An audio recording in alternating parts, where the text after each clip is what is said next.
Hello అండి. నేను మీ Lakshmi. Welcome back to my channel. ఈరోజైతే నేను యూట్యూబ్‌లో బాగా వైరల్ అవుతుంది కదండీ! ఇన్‌స్టాగ్రామ్‌లో కూడా బాగా వైరల్ అవుతున్న వీడియో అండి ఇది. వాటిని చూసైతే నేను కూడా ట్రై చేద్దామని బాయిల్ ఎగ్ దోస అండి ఈరోజు ట్రై చేస్తున్నాను. నాకేదో కొద్దిగా కొంచెం ఇంకా గుండ్రంగా రావాల్సిందేమో అనిపిస్తుందండి. నేనిక్కడ 2 ఎగ్స్ కొట్టి తీసుకుని కొంచెం సాల్టు, పసుపు, కారం వేసి బాగా బీట్ చేసేసానండి. ఇలా బాగా కలిపితేనే దోస బాగా వస్తుందనమాట. స్టవ్ మీద ఒక గుంటగా ఉన్న చిన్న గిన్నె ఒకటి పెట్టానండి. దాంట్లో కొద్దిగా ఆయిల్ వేసి, ఆయిల్ వేడెక్కిన తర్వాత బాయిల్ చేసిన ఎగ్‌నేసానండి.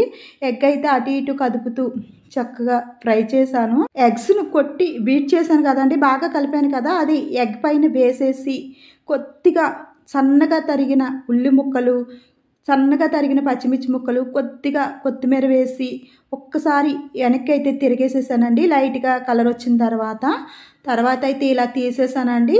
బాగా అయితే వచ్చిందో లేదో మీరే కామెంట్ సెక్షన్‌లో కామెంట్ చేసి చెప్పాలి. బాయిల్ ఎగ్ దోస అయితే టేస్ట్ చాలా బావుందండి. చూస్తుంటేనే చూసారు కదా నోరూరిపోతుంది. ఈ వీడియో మీకు నచ్చితే లైక్ చేయండి.